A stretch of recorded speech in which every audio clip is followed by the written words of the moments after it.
This is actual trail camera footage from private property in Montana dated March 14th, 2024, 11:47 p.m. Watch the timestamp. 3 trucks, 6 men. They're laughing. One of them is urinating on a fence post. Another is spray painting profanity on a shed.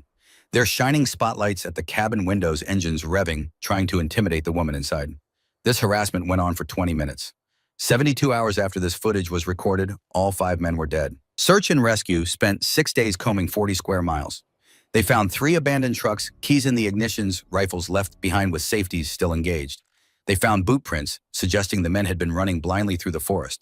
They found a journal with a final entry that ended mid-sentence.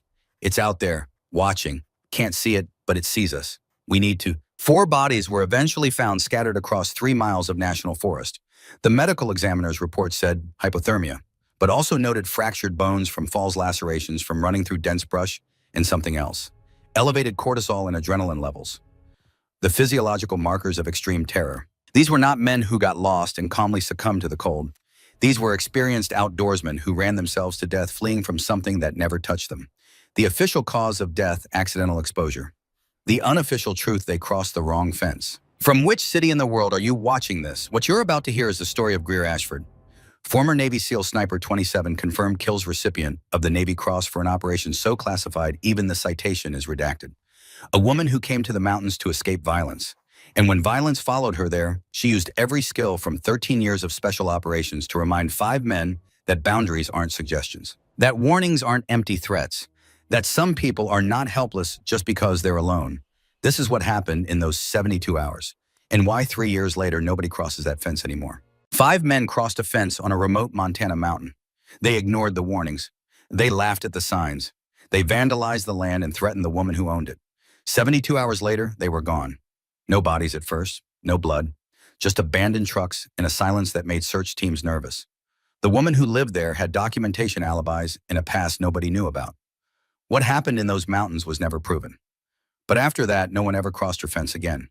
From which city in the world are you watching this video today? If you enjoy stories about quiet strength and the consequences of crossing the wrong person, please consider subscribing. This is a story about boundaries, respect, and what happens when people mistake silence for weakness. The drone footage swept over the Bitterroot Range at dawn, capturing ridge after ridge of granite peaks that looked like broken teeth against a pale sky. The wind was the only sound, no roads, no power lines, no signs of human life except for a single dirt track that wound through the valley, like a scar ending at a modest cabin built into the hillside. The land stretched for miles in every direction, raw and unforgiving. The kind of place where nature made the rules and people were just passing through. Greer Ashford had purchased 640 acres of this remote mountain wilderness 18 months ago. The realtor had been honest about the problems. Poachers had been using the land for years, treating it like their personal hunting ground. The previous owner had given up trying to enforce boundaries. Too isolated, too much terrain, too few consequences. Greer had listened to all of this, nodded once, and signed the papers without negotiation. She paid in cash. She asked no questions. She gave no explanation for why a woman in her mid-40s would want to live alone on a mountain 12 miles from the nearest neighbor. The property line was marked more clearly than most surveyed land in the county. Every 50 yards, a fence post stood with a metal sign bolted to it. Private property, no trespassing, violators will be prosecuted. The signs were professional, weather-resistant, impossible to miss. Trail cameras were mounted on trees at strategic intervals, their solar panels catching the morning light. The cabin itself sat at the highest defensible point on the property, with clear sight lines down the access road and across the open meadow that surrounded it. Anyone approaching would be visible long before they arrived. It was not the choice of someone seeking solitude. It was the choice of someone who had learned that survival meant controlling the terrain. Greer walked her property line every morning. She moved with an economy of motion that suggested years of physical discipline. Tall and lean, her frame carried no excess weight. Her hands were calloused and scarred. The kind of wear that came from work and something harder to name. She checked each fence post, each sign, documenting everything in a weathered notebook she kept in her jacket pocket. When she found boot prints crossing the boundary line near the eastern ridge, she stopped. Her face showed nothing. She photographed the prints from multiple angles, measured the stride length, noted the tread pattern. Then she moved on. The locals called her that woman who bought the Morrison Range. She drove into town once a month for supplies. She spoke to no one unless necessary. At the general store, she paid in cash, loaded her truck efficiently, and left without small talk. The cashier had tried asking where she was from. Greer had replied with a polite smile and no information. After a few months, people stopped asking. She became another piece of the landscape, noticed but not understood, present but not participating. Her routine was precise. Morning coffee was made the same way every day. Water measured exactly ground's weight on a small digital scale. She did 30 pull-ups on a bar mounted in the doorframe, her form perfect breathing controlled. She ran the perimeter of her property 5 miles of steep terrain and returned barely winded. Firewood was chopped with textbook efficiency, each piece the same size stacked in geometrically perfect rows. A hunting rifle hung above the fireplace cleaned regularly, though she was never seen hunting. Topographical maps covered the table by lamplight elevations and sight lines marked in pencil. The way she entered her own cabin revealed something most people would never notice. She cleared angles instinctively, her hand moving to her hip where a sidearm would be carried. She slept on a cot, positioned to see both the door and window, not the bed. A single photograph sat on the mantel face down. The cabin was sparse but organized. Everything in its place, nothing unnecessary. It was the home of someone who had lived out of a rucksack for years and never quite adjusted to permanence. The mountains held a particular kind of silence that most people found unsettling. But Greer moved through it like she belonged there, like the silence was something she had earned. 3 days after she photographed the boot prints, her trails cameras caught something. 3 trucks rolled past a clearly posted "No Trespassing" sign without slowing. Through the dusty windows, men with rifles were visible, laughing about something. The timestamp showed late afternoon. The GPS coordinates placed them 8 miles deep on her property. Greer sat in her cabin watching the footage on a laptop, her expression unchanging. She rewound the video, watched it again, froze the frame on a license plate, and zoomed in until the numbers were clear. Then she opened a drawer. Inside was a satellite phone she had never used. It sat in its original packaging. The battery charged, the account active. She stared at it for a long moment. Her hand hovered over it. Then she closed the drawer without picking it up. Instead, she opened another notebook. This one filled with entries dating back months. Names, vehicle descriptions, patterns, timing. She added the new information in neat handwriting. At the bottom of the page, she wrote a single line. Day 147, first warning posted. Then she closed the notebook and returned to her maps. The hunting camp was professional. 5 men in their 30s to 50s had set up 8 miles inside Greer's boundary line, far from any road, deep in terrain that required ATVs to access. They had portable butchering stations, high-end rifles, expensive optics. These were not amateurs. The camp was organized, efficient, clearly the work of people who had done this many times before. They field-dressed in elk with practiced movements. No wasted motion, no hesitation. One of them tossed an empty beer can into the stream. Another walked to one of Greer's property markers and urinated directly on it, laughing as he did. The radio chatter was casual, dismissive. Boone, the leader, was in his early 40s, weathered and confident. He mentioned the new signs on the fence line with amusement. Thane, older and more cautious, asked if they should be concerned. Boone laughed. Nobody was enforcing it. Some city woman bought the land, plays mountain hermit. She was not going to do anything. Ryder, the youngest at 30, was cocky. She probably did not even know they were there. Boone agreed. Even if she did know, what could she do? The sheriff was 3 hours away on good roads. Forest Service would not come up here for trespassing. They had been running these mountains for 15 years. Nobody had ever stopped them. Garrett Webb, built like a bull and twice as mean, laughed the loudest. He was the one who had tossed the beer can into the stream. The casual disrespect came naturally to him. Kellen Boyle, quieter but no less arrogant, leaned against his truck, cleaning his rifle with practiced hands. Both men had been running these mountains with Boone for over a decade. Both believed nothing could touch them here. Both had dismissed the new signs as empty threats from someone who did not understand how things worked in country this remote. The problem was not new. Cascade County had 2 deputies covering 2,400 square miles of mountainous terrain. Response time to Greer's elevation was 4 to 6 hours, assuming the roads were passable and the weather cooperated. For a misdemeanor trespassing complaint, the priority was low. The previous landowner had filed dozens of reports over the years. Nothing had changed. The poachers knew the math. They understood the reality. Law enforcement was theoretical at this distance. Consequences were abstract. Boundaries were suggestions for people who chose to respect them. Greer's cabin glowed with lamplight that night. She sat at the table reviewing maps. Red pins marking every location where trail cameras had caught trespassers. 17 pins.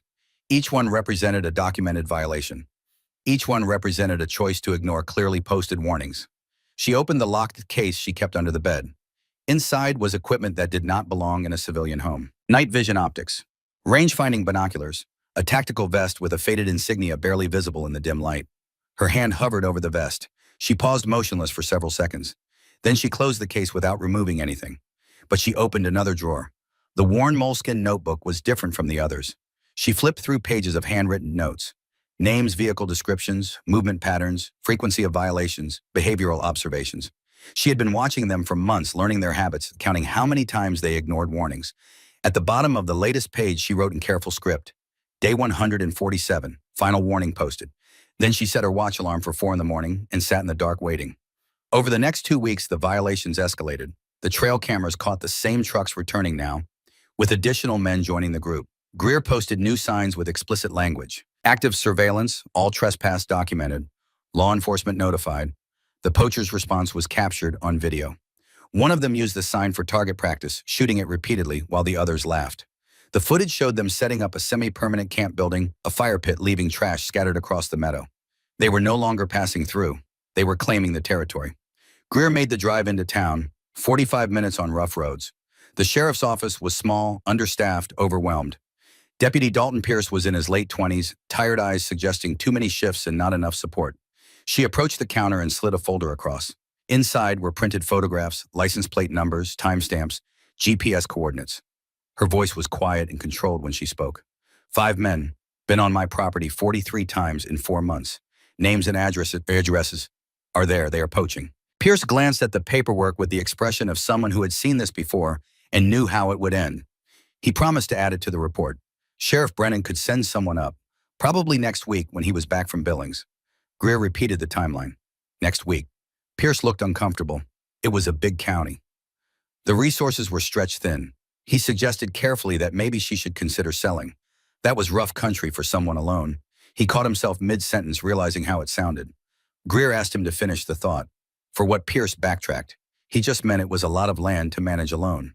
She took her documentation back, turned to leave. Her voice was quiet when she spoke again. I will manage it. As she walked out, she passed a bulletin board covered in community notices. Among the flyers for yard sales and lost pets was a missing person poster. Gerald Pritchard, last seen hiking the Sentinel Range. The photograph showed a man in his 50s, smiling healthy. Greer stopped. She studied the poster for several seconds, her expression shifting in a way that was difficult to read, something between recognition and decision. Then she left without another word. 4 nights later, the trail cameras caught something different. The poachers were inside her fence perimeter within 200 yards of her cabin. The timestamp showed it was nearly midnight. One man urinated on her porch, another spray-painted profanity on her shed. The audio picked up their voices clearly. Let's see if the woman comes out. They shined spotlights at her windows' engines, revving deliberate intimidation designed to frighten her into leaving. The harassment continued for 20 minutes. Inside the dark cabin, Greer sat motionless. The curtains were closed, but she watched the light sweep across her walls through a narrow gap. She did not move, did not react, just watched with the patience of someone who had spent years in positions where movement meant death. After the trucks finally left engines roaring in triumph, she stepped outside. The damage was documented methodically. Photographs from multiple angles, measurements, notes. Then she went back inside. This time when she opened the locked case, she removed items with deliberate precision. The tactical vest came out first, its faded insignia catching the lamplight for just a moment. A sealed trident, worn but unmistakable. Night vision monocular. Range-finding binoculars. The topographic maps were spread across the table. A different notebook emerged, smaller and black, filled with technical calculations. Elevation corrections, wind pattern analysis, sightline geometry, range estimations for specific terrain features. She began marking the maps with surgical precision, using a protractor to calculate angles from high points on the mountain. But before she continued, her hand moved to another drawer. She pulled out a small leather journal, edges worn soft with handling. The first page bore handwriting that was not hers. Greer, if you're reading this, I'm gone. Don't let them forget what we did. Don't let yourself forget. You're the best I ever worked with. Wind calls Sarge. A P. Greer traced the words with one finger. Her jaw tightened. For the first time since the trucks had left, her expression changed. Something moved behind her eyes. Not anger, something colder. She turned the page. The journal was filled with notes in that same handwriting. Range calculations, wind speed conversions, atmospheric pressure, adjustments. Technical data accumulated over years of operations. The handwriting of someone who had called shots from positions most people could not imagine. Sergeant Audrey Paxton had been the best spotter Greer had ever worked with. 3 years together, 42 missions, never a missed call, never a bad read. Closer than sisters. Bonded by the kind of trust that only exists when your life depends on someone else's precision. Greer had not opened this journal in 7 years. Not since the day she had packed it away with Audrey's other effects. Not since the day she had made the decision to leave that life behind. She set the journal on the table, open to a page of wind calculations. Then she returned to her maps. Greer Ashford had not always lived alone in the mountains. For 13 years, she had been part of something most people never knew existed. The memory came unbidden, fragmented. Desert landscapes shimmering in heat. A younger version of herself in tactical gear. Eye pressed to a rifle scope. A spotter beside her. Wind shifting. Adjust 2 clicks right. Radio chatter. Multiple hostiles. Civilians in the compound. Her voice steady, emotionless. I have the shot. Radio confirmation. Clear to engage. Her finger on the trigger.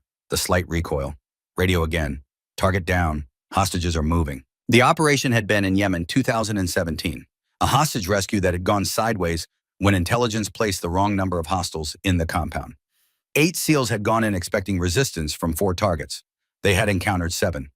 Greer had been positioned on a ridge 1,400 meters from the compound. Too far for most shooters. Perfect for her. Audrey beside her calling wind and range with the calm precision that had made them the most effective sniper team in SEAL Team 3. The mission had required shooting through walls through vehicles from angles that required moving positions 3 times without being detected. 7 targets eliminated in 90 seconds. In a sandstorm. While the extraction team moved 12 civilians to safety, 3 SEALs had not made it out. Audrey had been one of them. The IED had been buried on the extraction route. A final surprise from an enemy who had planned for failure. The blast had been catastrophic. Audrey had been walking point confident and alert one moment. Gone the next. Greer had completed the mission. Had ensured every civilian reached the extraction point, had filed her report with the same calm precision she brought to every operation. But something had broken that day that could not be repaired. The Navy had wanted to give her the Medal of Honor. The operation had been too classified. They had downgraded it to a Navy Cross and buried the file so deep that even congressional oversight could barely find traces. Chief Petty Officer G. Ashford, 27 confirmed kills across 3 tours, a record that would never be public, a service that could never be acknowledged. She had left in 2018 with an honorable discharge and a single request, to be forgotten. The military had honored that request. Her records were sealed, her operations classified, her name shrubbed from public databases. She had bought land in the most remote locations she could find and built a life based on distance and discipline. She had not been hiding, she had been choosing peace.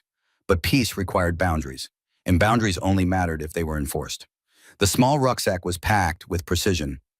Water, energy bars, first aid kit, rope, the black notebook, Audrey's journal, a pencil. She checked her rifle, a civilian bolt-action hunting rifle, but the way she handled it told a different story. Each movement was muscle memory, decades of training compressed into unconscious competence. She loaded 5 rounds, chambered 1. In Audrey's journal, she wrote a final entry. Day 147. They crossed the line. I am drawing a new one. If you were here, you would tell me the wand is shifting. I know, Sarge. I know. She set her watch alarm for 4 in the morning. Then she sat in the dark cabin and waited for dawn. The temperature dropped as night deepened. Frost formed on the windows, the kind of cold that could kill an unprepared person in hours. But Greer sat without moving, without shivering, watching the darkness with eyes that had learned to see in it. At 0300 she stood, moved to the window, scanned the tree line with eyes that caught movement most people would miss. Nothing. The poachers were miles away, sleeping in their camp, confident in their safety. They had made assumptions. That distance meant security. That a woman alone meant helpless. That ignored warnings carried no consequences. They were wrong on every count. At 0345 she dressed, layers chosen for temperature regulation and silent movement, dark colors that would blend with the terrain, boots broken in over hundreds of miles. Every piece of equipment selected for function, nothing for comfort. The rifle went into a soft case. The rucksack settled on her shoulders with familiar weight. She checked the cabin one final time. Stove off, windows secured, everything in order. At 0400 she stepped into the pre-dawn darkness. The trail she followed was not marked on any map. It wound through terrain too steep for casual hikers, too dense for anyone who did not know exactly where they were going. She moved upward, always upward, toward the high ridges that offered sight lines across her entire property. The physical exertion was familiar, comforting even. Her breathing remained controlled, her pace steady, the altitude that would have winded most people barely registered. Her body remembered this. The long approaches, the careful movement through hostile terrain, the hours of patience before a single shot. She reached the first position as dawn broke, a rocky outcrop that offered a clear view down into the valley where the poachers had made their camp. She could see the smoke from their fire still burning low, tents arranged in a loose circle, vehicles parked nearby. She did not remove the rifle, not yet. She settled into a position behind the rocks and waited. watching, learning their patterns, counting how many were in camp, noting who woke first, who checked the perimeter, who moved with purpose, and who stumbled with hangovers. Professional observation, the kind of intelligence gathering that preceded every successful operation. Hours passed. The sun climbed higher. The poachers moved through their morning routine with the casual arrogance of men who believed they were untouchable. Greer watched them all, and she began to plan. The photograph from her pocket showed two women in desert camouflage, both smiling despite the heat and danger, both carrying the quiet confidence of people who had proven themselves in ways most would never understand. Greer looked at it for a long moment, traced Audrey's face with one finger. Boundaries matter, Sarge. Time they learned. She tucked the photo away, checked her watch, and settled in to wait for the right moment. The mountain held its breath. And somewhere in the valley below, 5 men laughed around a fire, unaware that the woman they had threatened was now watching them through optics that could count the buttons on their shirts from 1,000 meters away. The silence stretched, patient, absolute, and in 72 hours, everything would change. From which city in the world are you watching this unfold if you have ever known someone who quietly held a line when no one else would? Someone whose silence was mistaken for weakness? Share your thoughts below. And if this story has made you curious about what happened in those 72 hours, consider subscribing because the answer is something that would haunt these mountains for years to come. 3 days later, the radio chatter that emerged from the mountains was panicked and confused. Different voices, all frightened. Static breaking between words that came too fast, too desperate. Boone's not answering. GPS shows his truck still at the old camp, but he's not there. Ryder missed check-in 6 hours ago. Phone goes straight to voicemail. Thane's not responding either. Someone suggested going up to look for them. Another voice shakier said no. Something was wrong. They should call the sheriff. The hesitation in that voice suggested they knew on some instinctive level that going up the mountain was a mistake. That whatever had happened to their friends was still out there, still waiting, that they would not survive. Sheriff Tate Brennan was 55 years old and had seen enough in Cascade County to know when something felt wrong. The radio call came in at 6 in the morning. Multiple missing persons, all experienced hunters, all last known to be in the same general area of the Bitterroot Range. He drove up the mountain road with Deputy Dalton Pierce, passing Greer Ashford's property line, marked with those clear professional signs. The truck was quiet except for the sound of gravel under the tires.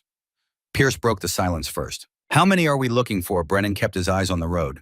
3 confirmed, not responding. 2 more have not been seen in 4 days. All hunters with permits for the adjacent national forest. Pierce hesitated before speaking again.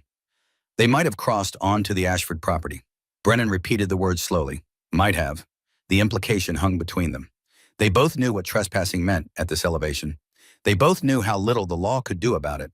What they did not know yet was what Greer Ashford could do about it. They found the first truck before noon. Boone Culver's vehicle sat in a small clearing 8 miles from any maintained road doors, hanging open like broken wings. The keys were still in the ignition. 2 rifles leaned against the hood, unfired safeties still engaged. A coffee mug rested on the hood liquid, still pooling at the bottom, though it had long since gone cold. There was no blood, no signs of struggle, no evidence of violence. Just the overwhelming sense of absence as if the men had been erased mid-action. Brennan walked the perimeter, slowly studying the ground. Pierce checked the radio inside the truck, still tuned to their frequency. Last transmission was 3 days ago. Going to check the ridgeline. Nothing after that. Brennan crouched near the truck, examining boot prints in the soft earth. Multiple sets, all leading away from the vehicle. Not walking, running. The stride length was too long, the depth too deep. These men had been sprinting through dense forest away from something. He looked up at the mountain rising above them. Miles of terrain that could hide anything. Get search and rescue up here. And get me Greer Ashford. The drive to her cabin took another 40 minutes on roads that barely deserved the name. Brennan had called ahead but received no answer, which did not surprise him. When they arrived, Greer was outside splitting wood with an axe. She saw the patrol truck coming and set the axe down, wiping her hands on her jeans. She did not look surprised. She did not look worried or odd. She looked like someone who had been expecting this visit and had prepared accordingly. The cabin was exactly what Brennan expected and nothing like it at the same time. Sparse but organized. Clean floors despite the muddy season. No signs of recent activity beyond normal daily living.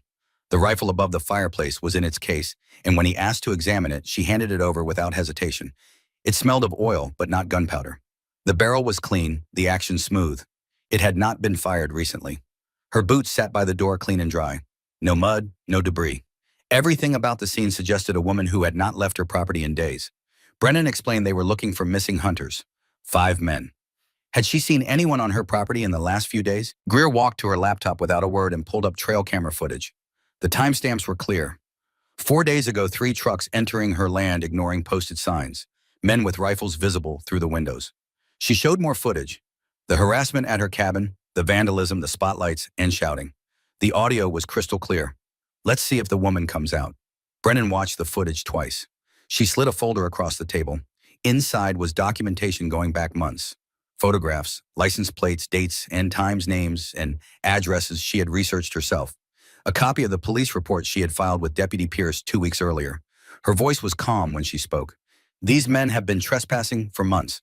I documented everything, filed reports, did everything by the book. This footage is from 4 nights ago. They came within 200 yards of my cabin, vandalized my property, threatened me. After that, I did not see them again. Brennan asked the question that mattered. You did not see them leave? Greer met his eyes directly. I stay inside when they are on my land, for my safety. It was a perfect answer, reasonable, defensible, impossible to challenge. Pierce asked what she did after they left. She gestured to the shed visible through the window. I cleaned the graffiti off, documented the damage, considered filing another report, but I did not think it would matter. The implication was clear without being accusatory. She had done everything legally possible and received no help. Brennan asked if he could look around. Greer said she would prefer a warrant, but if it would help find the men faster, he was welcome to search. It was exactly the right answer from someone with nothing to hide. They searched for 30 minutes, found nothing suspicious, no hidden gear, no recent mud tracked through the house, no evidence of anyone preparing for or returning from anything in the wilderness. On the table sat the moleskin notebook, the one with the trespassing documentation. Pierce picked it up with permission and flipped through months of careful logs. The final entry was dated the night of the harassment. Day 147, filed report with county sheriff. No response. Vandalism occurred, cleaned and documented. You keep detailed records, Brendan said. It was an observation, not an accusation. Greer replied without emotion. When people ignore your boundaries, documentation matters. I learned that in the service. Brennan caught the reference immediately. You served? There was a pause, brief but noticeable. She met his eyes. I did. What branch? Navy. What did you do in the Navy? The pause was longer this time. She knew what he was really asking. She knew he was fishing for information he would not find in any public database. Her answer was simple and final. My job. The silence that followed was heavy. Brennan knew there was more. He knew she was not telling him everything, but he also knew he had nothing to leverage, no evidence to pursue, no legal ground to push harder. He thanked her for her cooperation and told her to call if she saw or heard anything. She said she would. As they walked back to the truck, Pierce spoke quietly. She did something. I know she did. Brennan opened the driver's door. Prove it. Pierce started to argue. We should check something. Brennan cut him off. Check what? 640 acres of wilderness. She has documentation, a paper trail showing months of harassment, and she let us search without a warrant. We have nothing. The search operation that followed was massive by county standards. Search and rescue teams combed 40 square miles over the next 6 days. Helicopters swept grid patterns using thermal imaging. Cadaver dogs tracked through dense terrain that fought them at every turn. Volunteers from 3 counties joined the effort. Brennan coordinated from a command tent, maps covered in search grids that grew more complex each day. They found the second truck on day 2. Same story. Abandoned keys inside, no blood. Rifles left behind, equipment scattered but no bodies. The third truck appeared on day 4, even deeper in the forest, miles from any logical route. It was as if the men had been driving in circles, panicked and disoriented. Inside one truck, they found a journal. The final entry was barely legible, written in shaking handwriting. It's out there, watching, can't see it, but it sees us. We run, and it's still there. Need to. The entry ended mid-sentence. The timestamp on a dropped phone showed the last activity was 3 days ago. A failed call to emergency services. No signal, no connection, just the attempt logged and abandoned. Search teams reported strange observations. The dogs would track a scent for miles and then stop confused, circling the same spot as if the trail simply ended in midair. Experienced trackers found boot prints that suggested the men had been running blindly through the forest at night, stumbling, falling, getting back up, and running again. There were signs of falls, broken branches at chest height, where someone had crashed through undergrowth without slowing, disturbed ground showing bodies hitting earth hard and scrambling up. But no indication of what they were running from. One team leader radioed back with frustration in his voice. It is like they just vanished. Brennan stood in the command tent on the 6th day staring at the map. 40 square miles searched, hundreds of man-hours invested. 3 vehicles found equipment, recovered, but no bodies, no blood, no trail that led to anything conclusive. The operation was costing the county resources it did not have. The state police were asking questions about justification. Families were demanding answers he could not provide. He made the decision to scale back the search to a monitoring status. If anyone stumbled across something, they would respond. But the active grid search was over. Brennan could not let it go. Late at night in his office, he pulled up everything he could find on Greer Ashford. The background check came back sparse. Previous address listed as Virginia Beach. That detail alone was significant. Virginia Beach was SEAL country, home to Naval Special Warfare Development Group. Employment history listed as Department of Defense with details redacted. That was more than significant.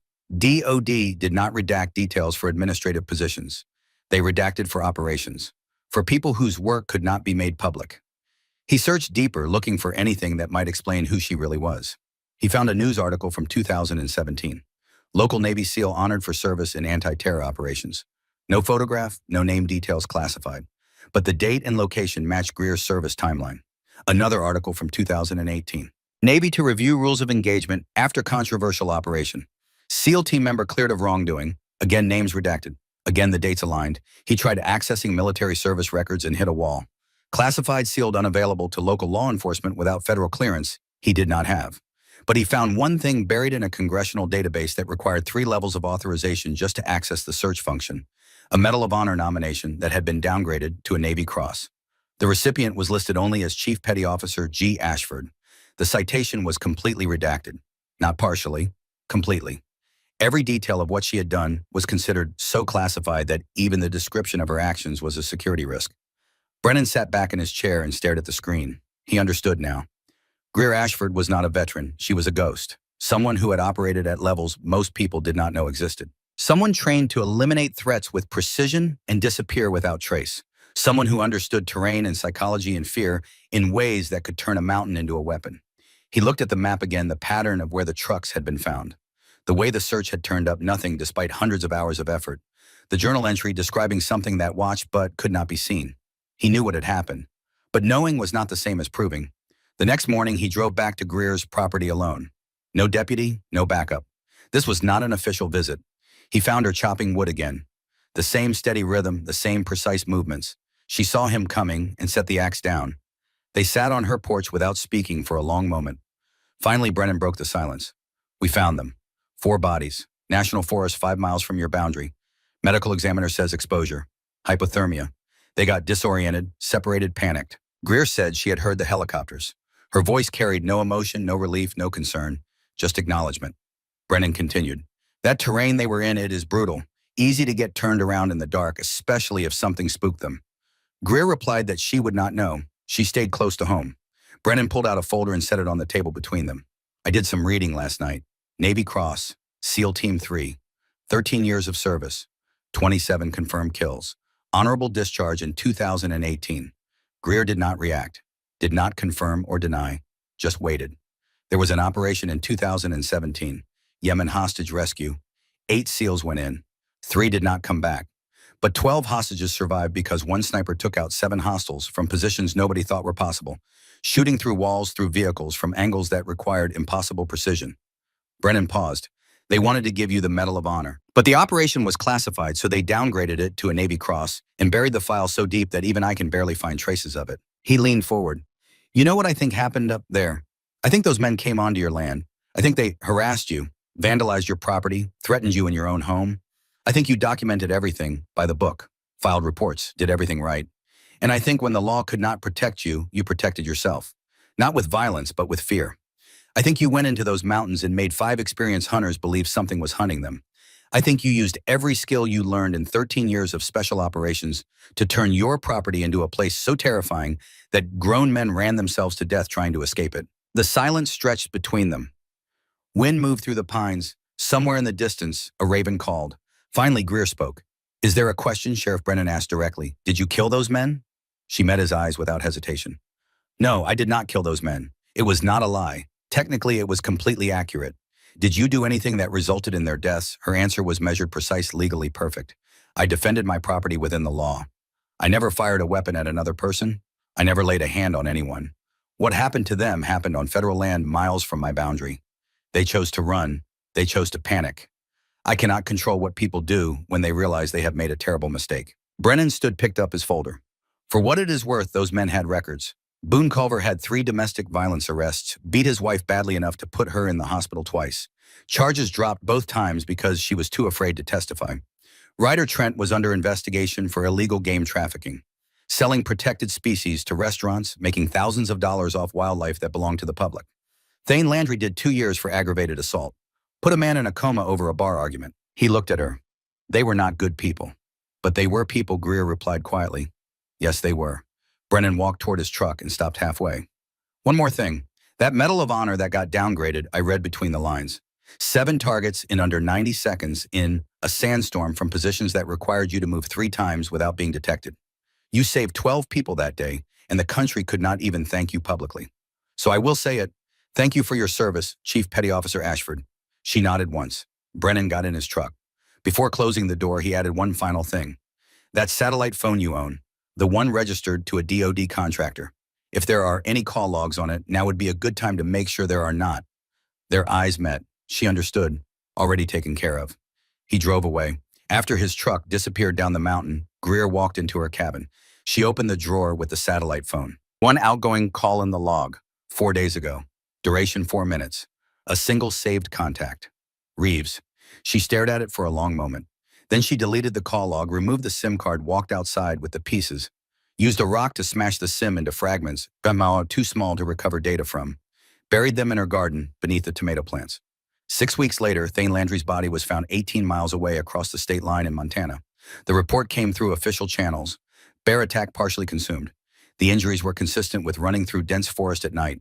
Multiple fractures, deep lacerations from falls, signs of severe hypothermia before the bear found him. The medical examiner noted defensive wounds were minimal. The victim may have already been unconscious when the animal encountered him. The official conclusion was added to the case file. 5 experienced hunters entered unfamiliar terrain, at night became separated, panicked, succumbed to elements. Tragic accident. Case closed. Have you ever witnessed injustice that the law could not touch? Have you known someone who found another way to draw a line that mattered? Share your thoughts below. And if you want to know what happened to that mountain, to those boundaries that were crossed, and to the woman who made sure they would never be crossed again, stay with us, because the resolution is not what anyone expected. 3 weeks after the search was suspended, a Forest Service ranger named Sloan Hartley was surveying fire damage in the adjacent national forest. She was 5 miles from Greer's property line, marking dead trees for removal, when her dog started barking at a ravine. The animal was trained and disciplined, not given to false alerts. Sloan climbed down carefully, using roots and rocks for handholds. She found a boot first, then a backpack, then something that made her reach for her radio with shaking hands. The crime scene was processed by state police. 4 bodies scattered across 3 miles of terrain, but all in the same general drainage. The medical examiner arrived by helicopter. Initial assessment took 6 hours. Detective Cole McKenzie was in his early 50s, a state investigator who had seen everything and was surprised by nothing until now. He walked Brennan through the preliminary findings. 4 bodies, been here at least 2 weeks, maybe 3. Primary cause of death appears to be exposure hypothermia, but there are complications. Brennan asked what kind of complications. McKenzie pulled out a tablet showing the body locations marked on a topographic map. They died close together in time, within hours of each other, based on decomposition rates, but in different locations spanning 3 miles. That is unusual for exposure deaths. Usually people die where they stop moving. These men were still moving when they died. Brennan studied the map. All 4 locations showed the men had been moving away from Greer's property line. Fast. McKenzie pointed to the injury reports. Fractured ankles, broken fingers from falls, deep lacerations from running through dense brush. These men were not hiking. They were fleeing. Brennan asked about cause of death. McKenzie shook his head. That is the strange part. No gunshot wounds, no blunt force trauma, no stab wounds, no obvious signs of foul play. Toxicology will take weeks, but preliminary examination shows elevated cortisol and adrenaline. These men were terrified when they died. They ran themselves to exhaustion in the dark, fell repeatedly, kept getting up and running until their bodies gave out. Brennan looked at the terrain. Steep, unforgiving, dangerous at night. But these were experienced outdoorsmen. McKenzie agreed. That is what makes this unusual. These were not panicked tourists. These were professionals who knew how to survive in the wilderness. What about the 5th man? Brennan asked. McKenzie looked at the map, at the pattern of where the bodies were found. If he followed the same pattern, he could be anywhere within a 10-mile radius. Or he could have gone the other direction entirely. We will keep looking, but given the terrain and the time elapsed, the chances of finding him alive are 0. That night, Brennan sat alone in his office, unable to let it go. He pulled Greer's initial police report, overlaid it with the missing persons files, studied the map showing where the bodies were found. All four had been on national forest land when they died, but the terrain analysis suggested they had entered from Greer's property and were moving away from it when they succumbed. He opened his laptop and pulled up everything he had found about her background. The pieces fit together in a way that was both obvious and impossible to prove. A woman trained in psychological operations, someone who understood how to use terrain as a weapon, someone who could move through mountains without leaving a trace, someone who had spent 13 years learning how to eliminate threats without firing a shot. The men had not been killed by bullets. They had been killed by fear, by the belief that something was hunting them, by psychological pressure applied with such precision that experienced hunters had panicked and run themselves to death. It was brilliant, it was untraceable, and it was exactly what someone with Greer Ashford's training would do if they wanted to defend their property without leaving evidence. But knowing that and proving it were two different things. Detective Mackenzie spent 3 additional weeks trying to find something actionable. He interviewed everyone who had known the deceased men. He reviewed every piece of evidence collected from the scene. He studied Greer's background as much as classified restrictions would allow. He found nothing that would hold up in court. No weapon discharged, no physical contact, no threats made. Just a woman who had documented months of harassment, filed official complaints, and then remained on her property while 5 men entered her land and died on federal territory miles away. His final report concluded with the same determination. Accidental death by exposure. No evidence of criminal activity. Case closed. But Mackenzie added a note to the file that would never be included in official records. In my professional opinion, these men encountered something on or near the Ashford property that induced extreme psychological distress. Whether that something was natural predator, environmental hazard, or human intervention cannot be determined from available evidence. What is certain is that experienced outdoorsmen, with decades of combined wilderness experience, exhibited panic behavior inconsistent with their training and background. The note was filed separately, marked for internal review only, and eventually buried in archives where it would gather dust alongside thousands of other cases that defied easy explanation. The newspaper headline ran in the County Gazette 6 weeks after the last body was found. Poachers die in mountain wilderness. Exposure deaths ruled accidental. The article was brief, clinical, focused on facts that raised no questions. 5 men entered unfamiliar terrain. Weather conditions deteriorated. Communication failed. Search and rescue efforts were extensive, but ultimately recovery became retrieval. The county coroner expressed condolences to the families. The sheriff's office declined further comment. The case was closed with the bureaucratic finality of paperwork filed and forgotten. But in the bars and diners of the valley and the hunting camps and Forest Service stations, a different story circulated.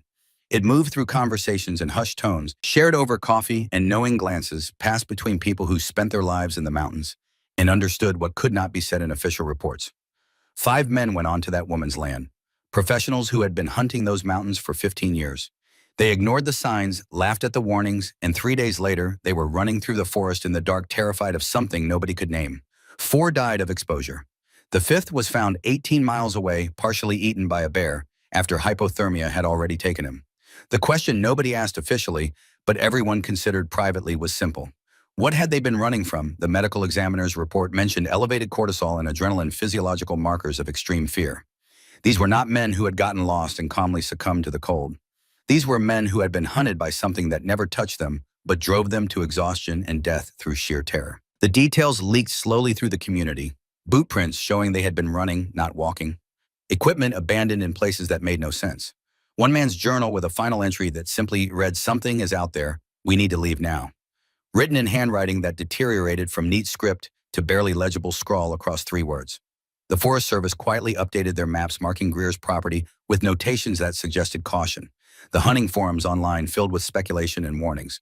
Whatever you do, do not cross that fence line. The woman up there is not what she seems. Some claimed she had set traps. Others suggested she had used psychological warfare techniques. A few whispered about military training and capabilities that went beyond anything civilians understood.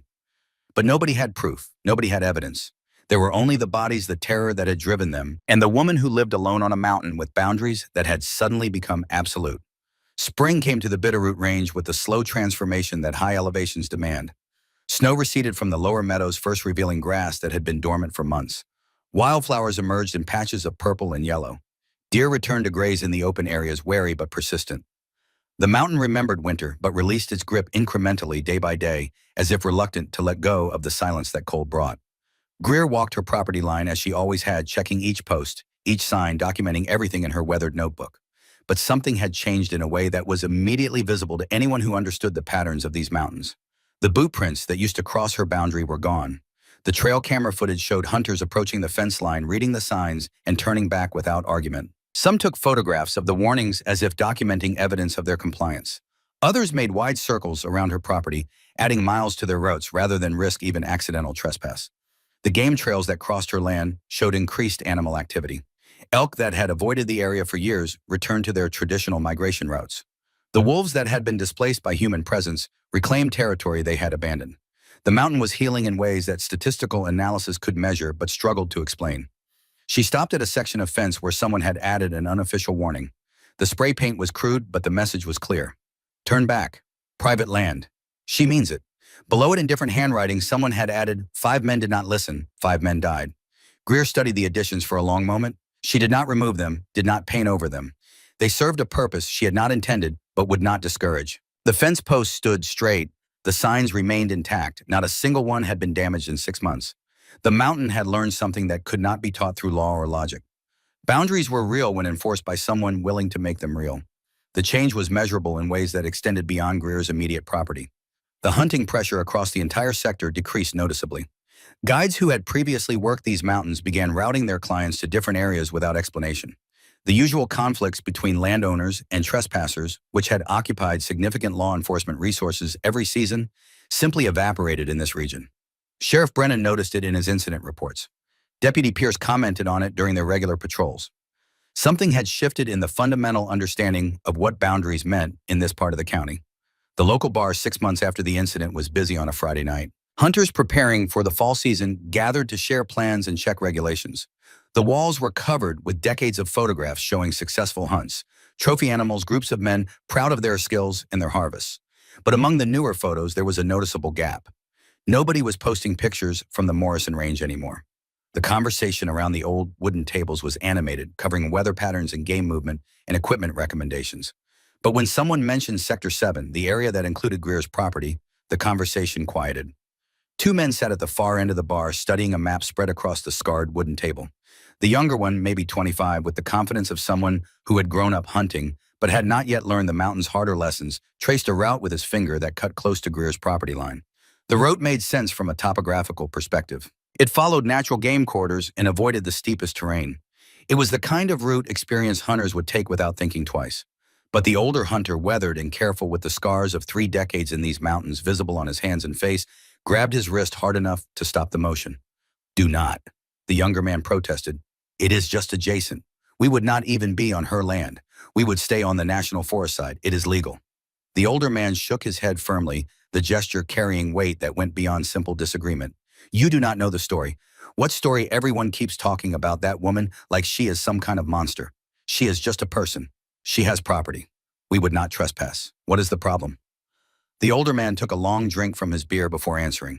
He chose his words carefully, the way people do when they are walking the line between truth and discretion, between what happened and what can be proven. 5 men went up there 2 years ago, best hunters in the county. Boone Culver had been guiding for 20 years. Thane Landry could track anything that moved. Ryder Trent knew these mountains better than most people know their own neighborhoods. They were not amateurs. They were not stupid. They were professionals who had been crossing that land for years, long before she bought it. He continued, his voice dropping slightly so the rest of the bar could not hear clearly.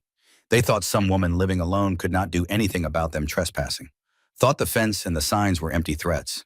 She filed complaints. Nothing happened. They kept coming back. Got bolder. Started treating her property like it was theirs.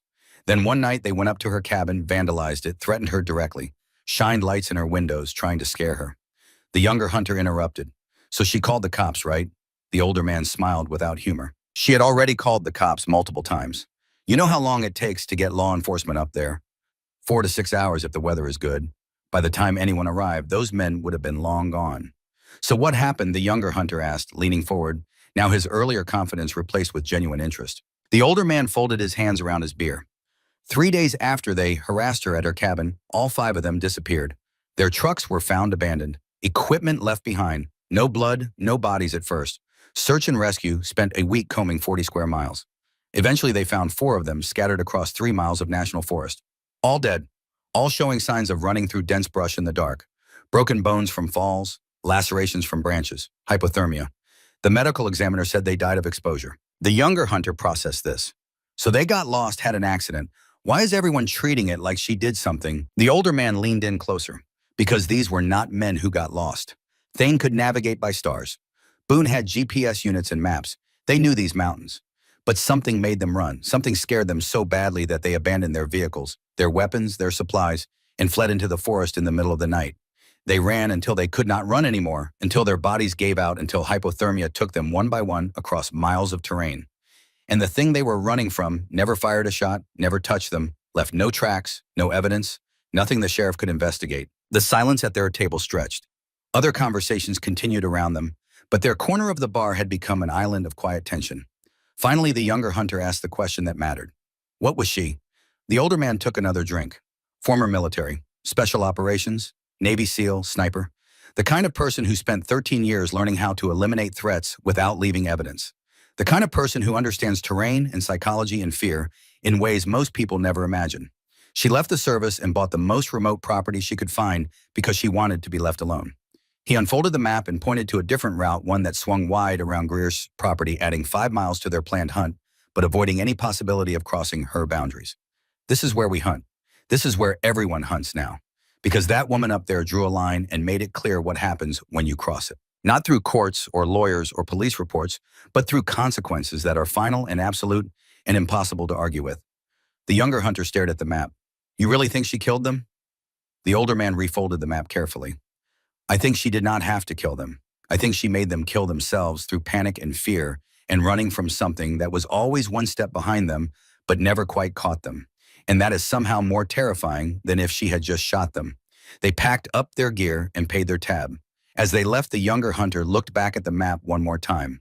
The older man put a hand on his shoulder. Some lessons you learn from other people's mistakes. Those 5 men learned that boundaries matter, that warnings are not suggestions, that a woman alone is not the same thing as a woman helpless.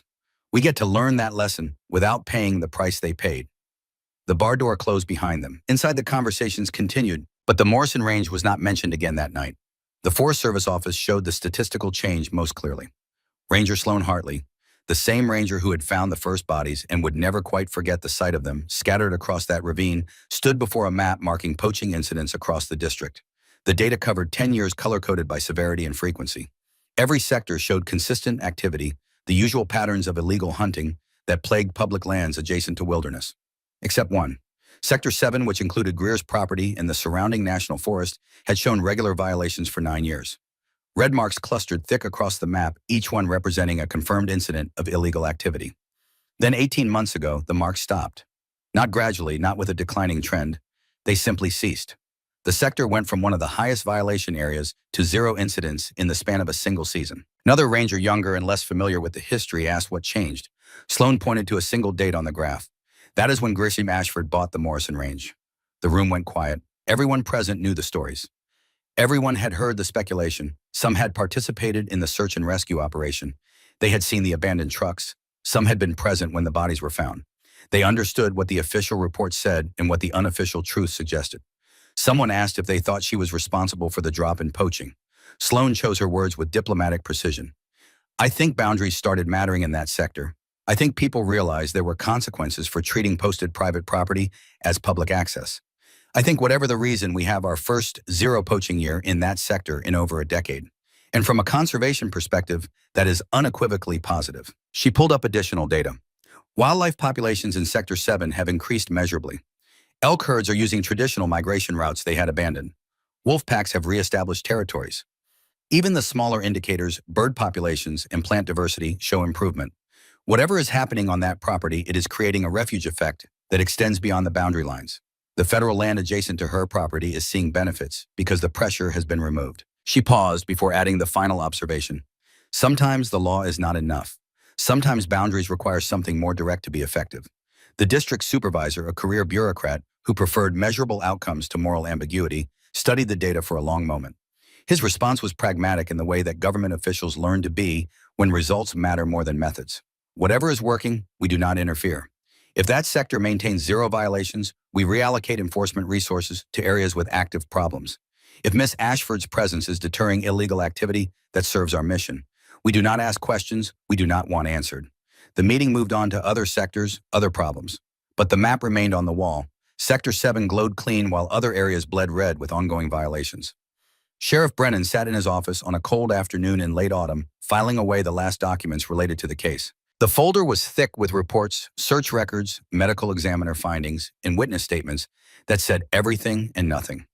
Each page represented hours of investigation, thousands of dollars in resources, and ultimately led to conclusions that satisfied procedure while avoiding truth. He placed it in a filing cabinet marked with the year and locked it. The key went into his desk drawer where it would remain unless someone with higher authority demanded access. Deputy Pierce entered without knocking, a habit Brennan had stopped trying to correct years ago. "We ever going back up there?" Brennan closed the cabinet and turned. "Only if she calls us, which she will not need to." Pierce leaned against the doorframe, the posture of someone who had been thinking about something for a long time and finally decided to ask. "You really think she did what everyone says? Did she really drive those men to their deaths without touching them?" Brennan considered the question with the weight it deserved. He had been a sheriff for 18 years. He had investigated murders and accidents and everything in between. He had learned to distinguish between what happened and what could be proven, between justice and law, between truth and evidence. His answer reflected that experience. "I think 5 men ignored clearly posted warnings on isolated private property. I think they harassed and threatened a woman who had every legal right to defend herself. I think they entered terrain they thought they understood and encountered something they were completely unprepared for. What that something was, I cannot prove and would not testify to if I could." Pierce was not satisfied with diplomatic answers. "But you believe it. You believe she used her military training to hunt them, to drive them into the forest until they died." Brennan walked to the window that overlooked the main street of their small town. Pickup trucks and SUVs lined the curbs. People went about their business in a community where everyone knew everyone and secrets were currency. He spoke without turning around. "I believe that woman earned a Navy Cross for actions so classified the citation itself is redacted. I believe she saved 12 hostages by eliminating 7 armed hostiles in a sandstorm from positions that should have made accurate shooting impossible. I believe she was part of operations that required precision and ruthlessness in equal measure." He turned back to Pierce. "I believe she left that life and bought the most remote property she could find because she wanted peace, wanted distance from violence and conflict and the things she had done in service of her country. And I believe when men violated that peace, repeatedly ignored every warning, and threatened her in her own home, she made a decision. She chose to defend her boundaries using the skills she possessed. Whether that defense was active or passive, whether she hunted them or simply made them believe they were being hunted, the result was the same. 5 men entered her property after months of warnings, and 3 days later, they were dead. Pierce absorbed this, so we just let it go." Brennan returned to his desk and sat down heavily. "What would you have me do? Arrest her for what? Defending her property, scaring trespassers. The medical examiner found no evidence of foul play. No gunshot wounds, no trauma consistent with assault. They died of exposure on federal land miles from her boundary. Every piece of evidence supports accidental death. The only thing that suggests otherwise is circumstantial timing and pattern. The fact that experienced hunters suddenly became lost and terrified. None of that would survive a preliminary hearing, let alone trial." He pulled out another folder, this one containing background information he had gathered through unofficial channels. "Look at who those men were.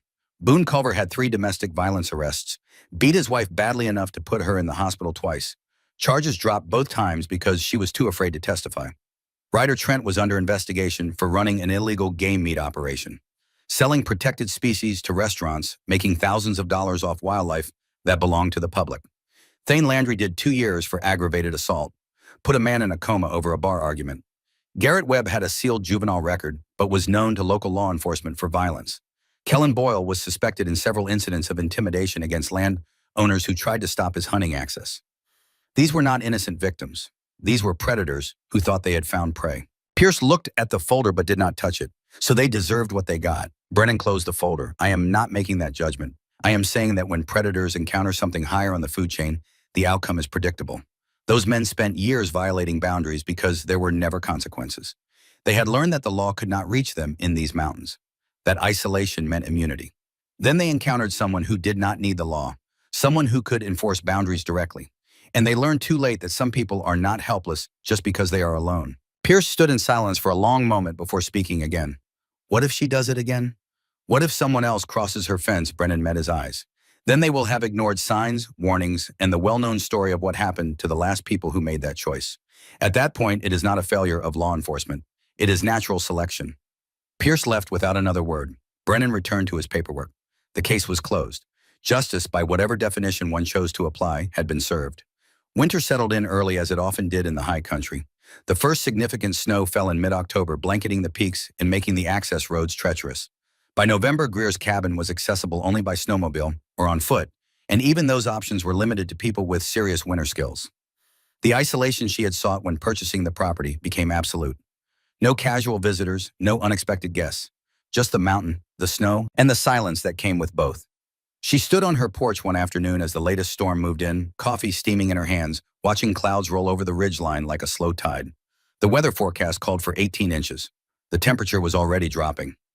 This storm would close the road completely for at least a week. She had supplies for 3 months if necessary. The generator was serviced and fueled. The firewood was stacked. She was prepared for isolation in a way that most people could not imagine, let alone endure. A vehicle approached, struggling through snow that had already accumulated to dangerous depths. She recognized it before it reached the clearing.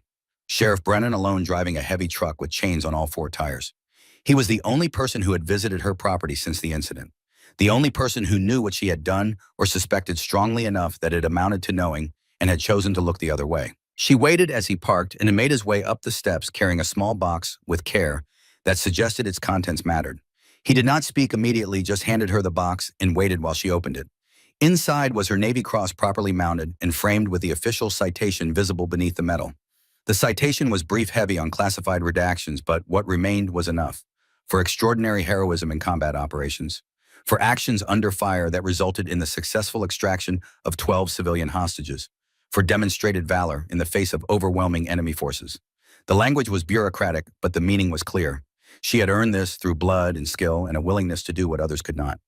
"How did you manage this?" Greer asked, her voice quiet. Brennan shrugged. "I know some people. Made some calls. Your record was sealed for operational security, but enough time has passed that certain acknowledgments can be made. The Navy keeps track of its decorated personnel, even when those decorations are classified. They were willing to release this for display with appropriate redactions. I figured you should have it. Not hidden away in a file somewhere, but here where you can see it." Greer looked at the metal without removing it from the case. The metal gleamed against blue velvet. The ribbon was pristine. It represented a day in the desert when she had taken 7 shots and saved 12 lives and lost the woman who had been her spotter and closest friend. It represented years of service that had cost her more than anyone who had not lived it could understand. "I did not want recognition," she said. Brennan nodded. "I know. But you earned it. And more importantly, you earned the right to choose what to do with it. Display it, hide it, burn it. That is your choice. But you should have it." He handed her a second envelope. This one was from the County Fish and Wildlife Commission. The letter was formal, typed on official letterhead signed by 3 commissioners. It thanked her for her cooperation in reducing poaching activity in Sector 7. 18 months without a single incident. First time in over a decade. The wildlife population recovery was measurable and significant. The reduction in illegal activity had allowed them to reallocate enforcement resources to other areas. They wanted to formally acknowledge her contribution to conservation efforts in the region. She read the letter twice before looking up. "They are thanking me for buying land." Brennan leaned against the porch rail, his breath visible in the cold air. "They are thanking you for making it clear that boundaries matter. That some lines are not suggestions. That there are consequences for people who think isolation means vulnerability. They cannot say that directly, cannot acknowledge what everyone knows happened, but they understand that your presence has changed the dynamic in this region. Poaching has stopped. Wildlife is recovering. The forest is healthier. However that outcome was achieved, they recognize its value." Greer set the letter down on the porch rail. The consequences were theirs to choose. "I posted signs, filed reports, documented months of harassment. They decided warnings did not apply to them. That a woman alone could not enforce boundaries. They were wrong," Brennan agreed. "And now your fence line is treated like it is electrified. Nobody approaches it without explicit permission. Nobody questions it. Nobody crosses it. I have not received a single trespassing complaint from this area in 18 months. Not one one. That is unprecedented." He turned to leave, then stopped and looked back at her. "Those men who died. Official record says accident, exposure, poor decisions, and bad conditions. That is how it will stay in every file, every report, every official document. But I wanted you to know that nobody else is going to make their mistakes. Word is out. Your land is sacred ground now. Not because of what anyone knows for certain, but because of what everyone suspects. And sometimes suspicion is more effective than proof." Greer asked quietly, "What do people suspect?" Brennan smiled without humor. They suspect that you are exactly what your service record suggests. A person trained to eliminate threats with precision and without trace. A person who understands how to use terrain and psychology and fear as weapons more effective than bullets. A person who will defend her boundaries with the same ruthless efficiency she once used to defend hostages in a foreign desert. They suspect that 5 men crossed your fence and you made them believe they were being hunted until terror drove them to death without you ever firing a shot. And whether that suspicion is accurate or not, it serves the same purpose. It keeps people away. He descended the steps and stopped at his truck. Before getting in, he looked back one final time.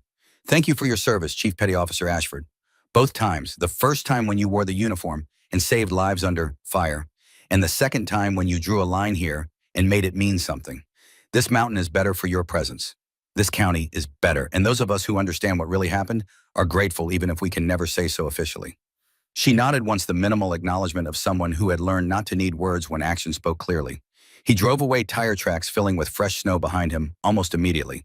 Within an hour, they would be completely covered, as if he had never been there at all. Greer watched until the truck disappeared around the bend in the road, then went inside. The cabin was warm, the fire burning steady, the lamp casting yellow light across familiar spaces. She placed the Navy Cross on the mantel with deliberate care. Beside it sat the photograph that had been face down for years, hidden from view, because looking at it had been too painful. She picked up the photograph and studied it for the first time in months. 8 people in desert camouflage weapons, slung standing in front of a transport vehicle. The sun was setting behind them, painting the sky in shades of red and gold. They were smiling despite the heat and exhaustion and danger that was constant in that place. She was fourth from the left, younger, then harder in some ways, but softer in others. The woman next to her, Staff Sergeant Audrey Paxton, had been her spotter for 3 years. Best shot caller she had ever worked with. They had been closer than sisters, bonded by shared danger and absolute trust. Audrey had died on the operation that earned the medal. Not from enemy fire, from an IED on the extraction route. One moment she had been there, walking point, confident and alert. The next moment she was gone, vaporized by explosives that left nothing to bring home except dog tags and memories. Greer had completed the mission, had taken the shots required, had ensured the hostages reached safety. But she had left part of herself in that desert, buried under sand and grief, and the kind of loss that never fully healed. She traced Audrey's face with one finger, remembering her voice calling wind corrections, confirming ranges, providing the steady stream of information that made impossible shots possible. Then she set the photograph upright on the mantel for the first time since buying the property. The past deserved acknowledgement. The dead deserved to be remembered. And she was finally ready to let them be visible again, instead of hidden away where pain could not reach. She pulled out Audrey's journal, the one with the worn leather cover and pages filled with technical notes. She opened to the last entry she had written. Day 147. They crossed the line. I drew a new one. Below it she wrote in careful script. Day 512. The fence holds. Wildlife is back. No trespassers in 18 months. I think you would be proud, Sarge. I kept the line. I kept the promise. The mission is complete. A single tear fell on the page. She closed the journal gently and set it beside the photograph. Spring would come. The snow would melt. The cycle would continue. But the boundaries would remain. The fence would hold. She stood on her porch at dawn, weeks later, coffee in hand, watching the sun paint the peaks gold. The fence line stretched below, marked and clear.